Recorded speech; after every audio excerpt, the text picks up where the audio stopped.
പരിശുദ്ധാത്മാവിന്റെ പൂർണ്ണ നിയന്ത്രണത്തിലായിരിക്കുന്ന കൃപയ്ക്കായി സ്തോത്രം. യേശുവിന്റെ നാമത്തിൽ ആമേൻ. ഒന്നുകൂടെ വായിച്ചു. മനുഷ്യൻ ഭാഗ്യവാൻ, ഇങ്ങനെയുള്ളവരുടെ മനസ്സിൽ സിയോനിലേക്കുള്ള പെരുവഴികളുണ്ട്. ഓരോരുത്തന്മാര് പറയുന്ന വചനത്തിലേക്കാണ് കടന്നു വരുന്നത്. നമ്മൾ 84 സങ്കീർത്തനം തുടർച്ചയായി ചിന്തിച്ചുകൊണ്ടിരിക്കുകയാണല്ലോ.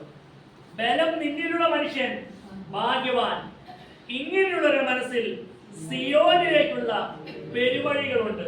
ഇത് ഇവര് പറയുമ്പോൾ ഇവര് അനുഭവത്തിലേക്ക് ചിന്തിച്ചു നോക്കി. ബലം പ്രാപിച്ചത് എങ്ങനെയാണ്? പാപത്തിൽ നിന്ന് അവർക്കൊരു മോചനം ഉണ്ടായപ്പോൾ അവരെന്തായി തീർന്നു?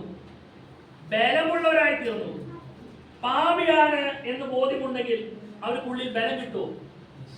എന്നാൽ പാപത്തിൽ നിന്ന് അവർക്കൊരു സ്വാതന്ത്ര്യം ലഭിച്ചു കഴിഞ്ഞപ്പോൾ അവർ ബലമുള്ളവരായി തീർന്നു. അതുകൊണ്ട് അവർ പറയുകയാണ്, ബലം നിന്നിലുള്ള മനുഷ്യൻ ഭാഗ്യവാൻ. ഈ ബലം ആരാണ് നൽകിയത്? ദൈവമാണ് അവർക്ക് ബലം നൽകിയത്. പാപത്തിൽ നിന്ന് അവർക്ക് ഒരു മോചനം കൊടുത്തു. ഇനി നീ പാപിയല്ലെന്നും നിന്റെ പാപം ദൈവം ക്ഷമിച്ചു തന്നു എന്നും ഉത്തമ ബോധ്യം അവർക്ക് ദൈവം കൊടുത്തപ്പോൾ അവർ പറയുകയാണ്, ഈ ബലമാണ് എന്നെ യോഗ്യനാക്കി തീർത്തത്, ഭാഗ്യ പദവിയിലേക്ക് എന്നെ ദൈവം കൊണ്ടെത്തിച്ചത്. അതുകൊണ്ട് അഭിമാനത്തോടെ അവർ പറയുകയാണ്, ബലം നിന്നിലുള്ള മനുഷ്യൻ ഭാഗ്യവാൻ. അവരുടെ പ്രത്യേകത ഇങ്ങനെയുള്ളവരുടെ മനസ്സിൽ സിയോനിലേക്കുള്ള പെരുവഴികളുണ്ട്. ആമേൻ. ബലമില്ല എങ്കിലോ സിയോനിലേക്കുള്ള പെരുവഴികളിലെല്ലാം വ്യത്യാസം കടന്നു വരും അല്ലേ? പക്ഷെ ബലമുണ്ടെങ്കിലോ എങ്ങനെ ചിന്തിക്കണം, എങ്ങനെ സംസാരിക്കണം, എങ്ങനെ പ്രവർത്തിക്കണം, എങ്ങനെ ഇരിക്കണം എന്ന് വരെ എന്ത് ചെയ്യും?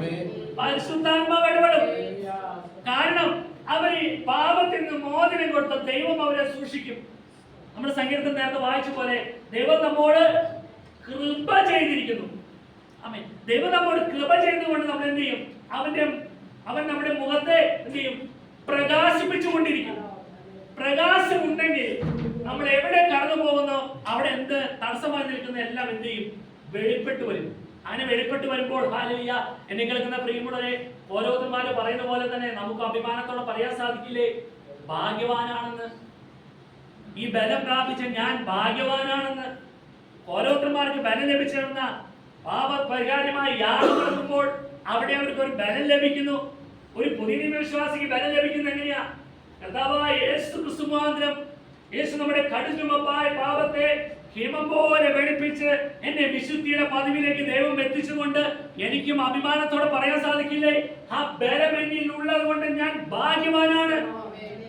ആ ബലമാണ് എന്നെ നടത്തുന്നത്. നോക്കിയേ, ആ ബലം ലഭിക്കുന്നവരെ നമ്മൾ എങ്ങനെയൊക്കെ ചിന്തിച്ചുകൊണ്ടിരുന്നത്? സിയോനിലേക്കുള്ള പരിപാടികളിലൂടെ ആയിരുന്നു യാത്ര ചെയ്തുകൊണ്ടിരുന്നത്?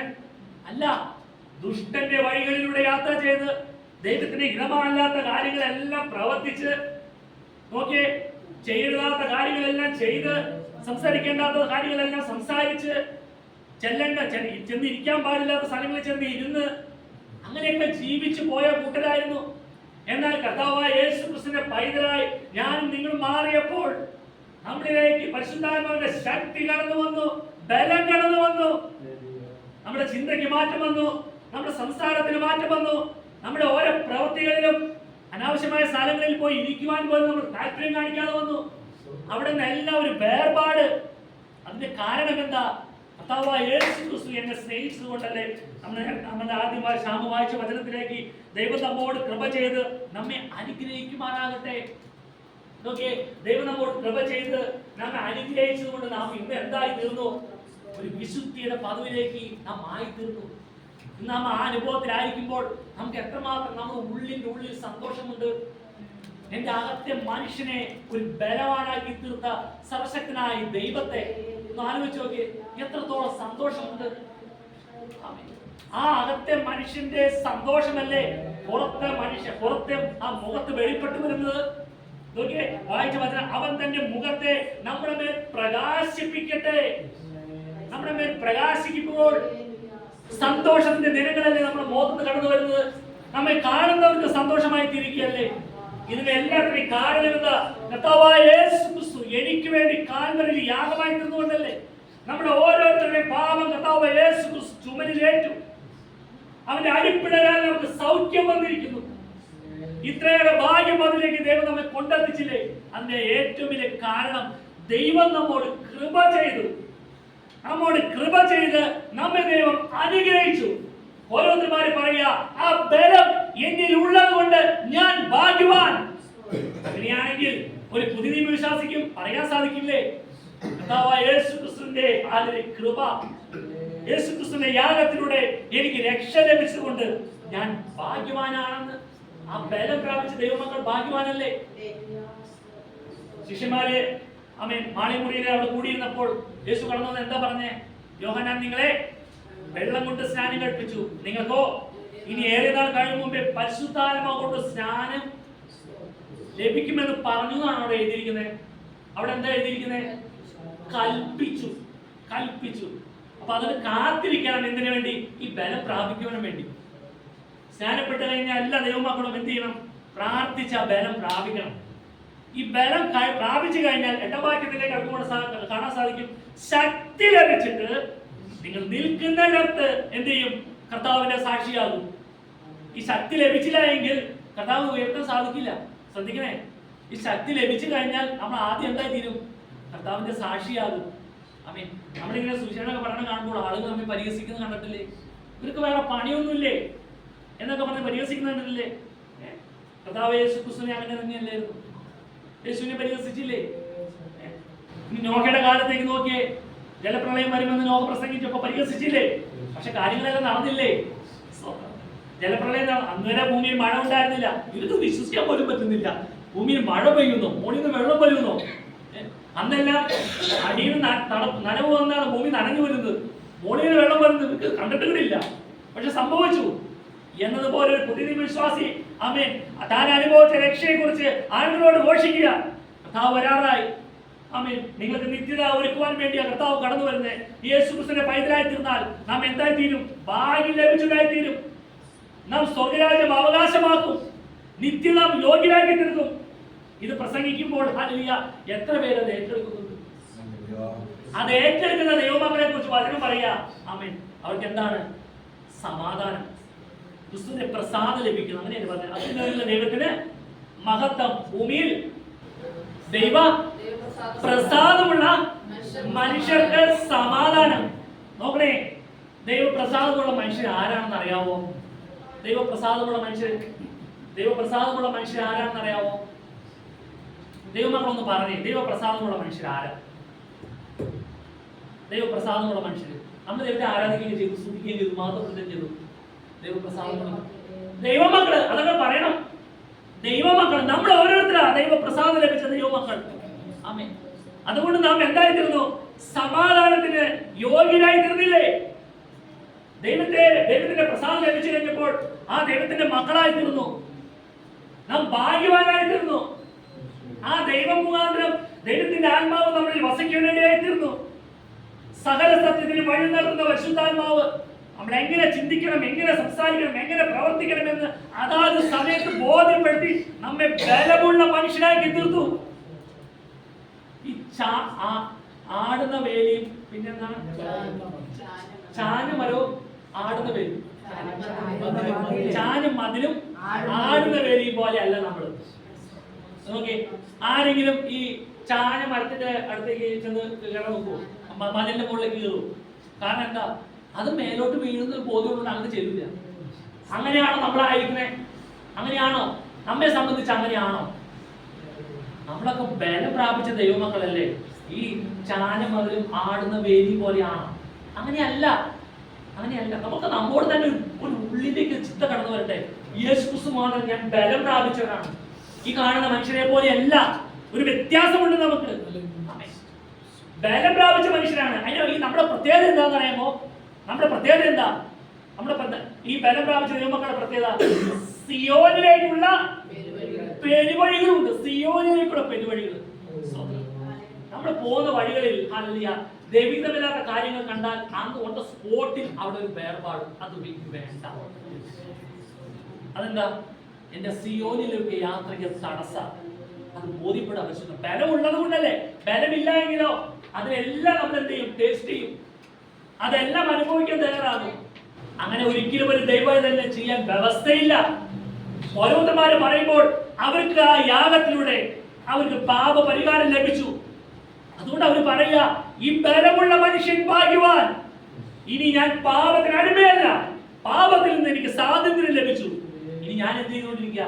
എന്റെ ദൈവത്തിന്റെ സന്നിധിയിലേക്ക് എത്തുവാൻ ഹാലലിയ എനിക്ക് അനേകം വഴികൾ ദൈവം ഒരുക്കിയിരിക്കുക. അതുവരെയോ പാപിയാണ്, ഞാൻ പാപിയാണ്. പാപം ചെയ്ത ആളുകളുടെ പ്രത്യേകത അവർ തല നിവർത്തിരിക്കും. പാപം ചെയ്ത ആളുകൾക്ക് ദൈവത്തിന് മുന്നിലേക്ക് നോക്കാൻ പറ്റൂ. എപ്പോഴും ഒരു ഒഴിഞ്ഞു മാറ്റമാണ്, എല്ലാത്തിനും ഒരു ഒഴിഞ്ഞു മാറ്റമാണ്. മാറി മാറി നടക്കുക. ഒരാൾക്ക് മോൻ തരാതെ മാറി മാറി നടക്കുക. പക്ഷേ ഈ പാപത്തിൽ നിന്ന് സ്വാതന്ത്ര്യം ലഭിച്ചാലോ, അവൻ ഇനി പാപിയല്ല എന്ന് ബോധ്യപ്പെട്ടാലോ നിറം നിൽക്കുമല്ലേ അല്ലേ? തെറ്റുകാരനല്ലാന്ന് ബോധ്യപ്പെടുമ്പോൾ അങ്ങനെ ഒരു സ്വാതന്ത്ര്യം നമുക്ക് ദൈവം തന്നിട്ട് ദൈവത്തിന് പറയുന്ന പോലെ ഹല്ലേലൂയ, നിങ്ങൾ എന്ത് ചെയ്യും? ഇനി പിന്നെയും അടിമ നോക്കിൽ കുടുങ്ങി പോകരുത്. എന്നെ കേൾക്കുന്ന പ്രിയ ദൈവമക്കളെ ഹല്ലേലൂയ, ഇനി ആത്മീയ മണ്ഡലത്തിൽ അനേകം ആളുകൾ രക്ഷിക്കപ്പെട്ട് സ്നാനപ്പെട്ടിട്ട് അതിൽ നിന്ന് പിന്മാറി ദൈവത്തെ ആരാധിക്കാതെ പല ന്യായീകരണങ്ങളും പറഞ്ഞ് ഭവനത്തിൽ ഇരുന്ന് നേരം പറഞ്ഞ് ഓരോ കാര്യങ്ങൾ ചെയ്യുമ്പോൾ നാം മനസ്സിലാക്കണേ, ഗലാത്യരോട് പൗലോസ് ചോദിച്ച പോലെ ബുദ്ധിയില്ലാത്ത ഗലാത്യരോട് ചോദിച്ചു, രക്ഷിക്കപ്പെട്ട് സ്നാനപ്പെട്ട് ദൈവത്തെ ആരാധിക്കുന്ന ദൈവമക്കളെ നിങ്ങൾ ശുദ്ധം ചെയ്ത് മായ്ക്കുന്നത് ആരാണ്? നിങ്ങൾ ശുദ്ധം ചെയ്ത് മായ്ക്കിയത്? ഇത്രയേറെ രക്ഷ ഒരുക്കി നിന്റെ പാപം കടുജുമമായ പാപത്തെ ഹിമ പോലെ വെളുപ്പിച്ച് വിശുദ്ധിയുടെ പദവിയിലേക്ക് ദൈവം ഉയർത്തിയിട്ട് പ്രാർത്ഥനയെ മുടക്കി, കൂട്ടായ്മയും മുടക്കി, ബൈബിൾ വായന മുടക്കി, തോന്നിയ പോലെ ജീവിക്കാൻ നിങ്ങളെ ശുദ്ധം ചെയ്ത് മായ്ക്കിയത് ആരാ? ശുദ്ധം ചെയ്ത് മായ്ക്കിയത് നാം എത്ര ഗൗരവത്തോടുകൂടി ആയിരിക്കണം. ഈ ബലം പ്രാപിച്ച ദൈവമക്കൾ മനസ്സിലാക്കണേ, ദൈവം നമ്മോട് കൃപ ചെയ്തുകൊണ്ടാണ് തന്റെ ആ വചനം 66 വാക്യം, അവൻ തന്റെ മുഖത്തെ നമ്മുടെ മേൽ പ്രകാശിപ്പിക്കുകയും ചെയ്തിരിക്കുക. അവൻ തന്റെ മുഖത്തെ നമ്മുടെ മേൽ പ്രകാശിപ്പിക്കുകയും ചെയ്ത അങ്ങനെ ഒരു അനുഭവത്തിലേക്ക് നാം ആയിത്തീർന്നിട്ട് ആ ദൈവത്തിന്റെ തന്റെ മുഖ ആ പ്രകാശം നമ്മുടെ മുഖത്തേക്ക് പ്രകാശിക്കുമ്പോൾ നമ്മൾ എങ്ങനെയുള്ളവരായിരിക്കും? അനേകർക്ക് ആശ്വാസമുള്ളവരായി തീരില്ലേ? നാം കടന്നേരുന്നിടത്ത് വിടുതലായി തീരുകയില്ലേ? അനേകം ആളുകളെ രക്ഷയിലേക്ക് നയിക്കുവാൻ ഇടയായി തീരില്ലേ? അതുകൊണ്ട് റോമാലേഖനം 6-ാം അധ്യായം ആ വാക്യം ഒന്ന് വായിക്കാം. റോമാലേഖനം 6-ാം അധ്യായം 12-ാമത്തെ വാക്യം.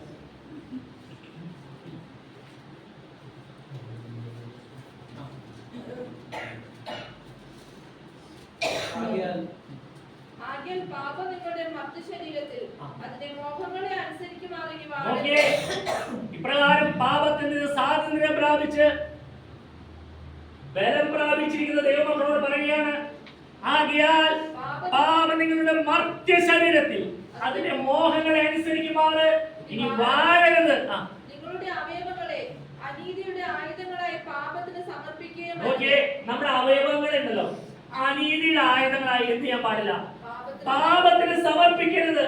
പാപത്തിൽ നിന്ന് സ്വാതന്ത്ര്യം പ്രാപിച്ച് രക്ഷയ്ക്ക് യോഗ്യരായിട്ടുന്ന സകല മനുഷ്യരോടും ദൈവം പറയുകയാണ്, ഇനി എന്ത് ചെയ്യാൻ പാടില്ല? നമ്മുടെ അവയവങ്ങൾ എന്ത് ചെയ്യാൻ പാടില്ല? പാപത്തിന് സമർപ്പിക്കരുത്. പലപ്പോഴും നമ്മുടെ അവയവങ്ങളെ സൂക്ഷിക്കാൻ നമുക്ക് സാധിക്കുന്നുണ്ടോ? നമ്മുടെ നാവിനെ സൂക്ഷിക്കാൻ നമുക്ക് സാധിക്കുന്നുണ്ടോ? നമ്മുടെ കൈകളെ സൂക്ഷിക്കാൻ നമുക്ക് സാധിക്കുന്നുണ്ടോ? നമ്മുടെ ബുദ്ധിമണ്ഡലത്തെ സൂക്ഷിക്കാൻ സാധിക്കുന്നുണ്ടോ? പാപത്തിന്റെ പ്രമാണത്തിൽ നമുക്ക് സ്വാതന്ത്ര്യം വരുത്തിയില്ലേ? നാം സ്വാതന്ത്ര്യം പ്രാപിച്ചതല്ലേ? ഇനി ഇതിൽ കുടുങ്ങി പോകുന്ന കാരണം എന്താണ്? ആരാണ് നമ്മെ ശുദ്ധം ചെയ്ത് മയക്കുന്നത്? ഈ ദൈവത്തിന്റെ കൃപയിൽ നിന്ന് പിന്മാറ്റി കൊണ്ടുപോകുക. സത്യവേദോസം വായിക്കാതെ ഒരു ദിവസം പോലും നമ്മൾ കിടന്നുറങ്ങാൻ പാടില്ല. സത്യവേദോസം വായിക്കാതെ ഇത് ഭക്ഷിക്കാതെ കിടന്നുറങ്ങുന്നുണ്ടെങ്കിൽ ഞാൻ എന്നോട് തന്നെ ചോദിച്ചു നോക്കണം, നീ എന്ത് ബല പ്രാപിച്ചേ? എന്ത് ബല പ്രാപിച്ചു നീ പറയുന്നത്? ദൈവം 62-ാം സങ്കീർത്തനം വായിച്ചു, ദൈവം നമ്മോട് കൃപ ചെയ്തു. എന്തർത്ഥത്തിലേ പറയുന്നത്? ദൈവം എന്നോട് കൃപ ചെയ്തു എന്ന്. ഇനി 2-ാം വാക്യം പറ, അവൻ നമ്മെ അനുഗ്രഹിക്കുമാറാകട്ടെ, അവൻ തന്റെ മുഖത്തെ നമ്മുടെ മേൽ പ്രകാശിപ്പിക്കട്ടെ എന്ന്. അഭിമാനത്തോടെ ആണോ ഞാൻ ഈ പറയുന്നത്? ആരാണ് ഇതിനെല്ലാം നമ്മെ പിന്തിരിപ്പിച്ചത്? പൗലോസ് ഗലാത്യരെ ചോദിക്കുന്ന ഒരു ചോദ്യമുണ്ട്, ബുദ്ധിയില്ലാത്ത ഗലാത്യരെ, നിങ്ങളെ ശുദ്ധം ചെയ്ത് മായ്ക്കുക.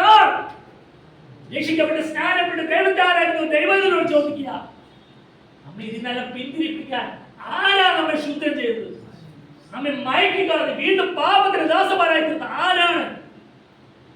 എനിക്ക് പ്രിയപ്പെട്ടവരെ, നമ്മൾ പലപ്പോഴും പല കാര്യങ്ങൾക്കും ചിന്തിക്കുമ്പോൾ മനസ്സിലാക്കണം, പ്രാർത്ഥന കുറയുന്നുണ്ടെങ്കിൽ അങ്ങനെ ചിന്തിച്ചോണം, ആരോ അവനെ പിന്തിരിപ്പിക്കുന്നുണ്ട്, ദൈവത്തിൽ അകറ്റി കൊണ്ടുപോകുന്നുണ്ട്. ബൈബിൾ വായന കുറവ് വരുന്നുണ്ടെങ്കിൽ ചിന്തിച്ചോണം, പ്രാർത്ഥനയിൽ കുറവ് വരുന്നില്ല ചിന്തിച്ചോണം, പാട്ടുപാടാൻ കഴിയുന്നില്ല ചിന്തിച്ചോണം, സഭയ്ക്കകത്ത് കടന്നു വന്നിരുന്ന് ഉറങ്ങുകയാണെങ്കിൽ ചിന്തിച്ചോണം, ആരാ ശുദ്ധം ചെയ്യണേന്ന്? ആരാ നമ്മളെ ദൈവത്തിന്റെ കൃപയിൽ നിന്ന് മാറ്റിക്കളയുന്നത്? ചിന്തിച്ചോളണം. കാരണം ദൈവം നമ്മോട് കൃപ ചെയ്തിരിക്കുക. ദൈവമക്കളെ, ഈ കാണുന്ന എന്നോട് ദൈവം കൃപ ചെയ്തുകൊണ്ടാ എനിക്ക് ഇങ്ങനെ നിന്ന് ദൈവത്തെ സ്തുതിക്കുവാനും ദൈവത്തെ മഹത്വപ്പെടുത്തുവാനും ദൈവം സാധിക്കുന്നത്. അങ്ങനെയുള്ള നമ്മുടെ മുന്നിൽ എന്താ ഉള്ളത്? സിയോനിലേക്കുള്ള പെരുവഴികളുണ്ട്. ന്യായീകരണങ്ങൾ പറഞ്ഞ് പ്രാർത്ഥന കൊടുക്കുകയും, ന്യായീകരണങ്ങൾ പറഞ്ഞ് ബൈബിൾ വായിക്കാതിരിക്കുകയും, ന്യായീകരണങ്ങൾ പറഞ്ഞ് പാട്ട് പാടാതിരിക്കുകയും ചെയ്യുമ്പോൾ എന്താണെന്ന് ചോദിച്ചോ? ഉള്ളിലെ മനുഷ്യൻ ബലമുള്ളവനാണെങ്കിൽ, കർത്താവായ യേശു ക്രിസ്തുവിന്റെ ബലം പ്രാപിച്ചവനാണെങ്കിൽ അവൻ തന്റെ മുഖത്തെ, ഹല്ലേലൂയ, അവൻ തന്റെ മുഖത്തെ നമ്മുടെ മേലെ പ്രകാശിപ്പിക്കും. അകത്തെ മനുഷ്യൻ ബലപ്പെട്ടുകൊണ്ട് ഓരോരുത്തന്മാര് പറയുന്ന പോലെ തന്നെ നമുക്ക് പറയാൻ സാധിക്കണം, ബലം നിന്നിലുള്ള മനുഷ്യൻ ഭാഗ്യവാൻ. ഇങ്ങനെയുള്ള മനസ്സിൽ പെരുവഴികളുണ്ട്. ഹല്ലേലൂയ.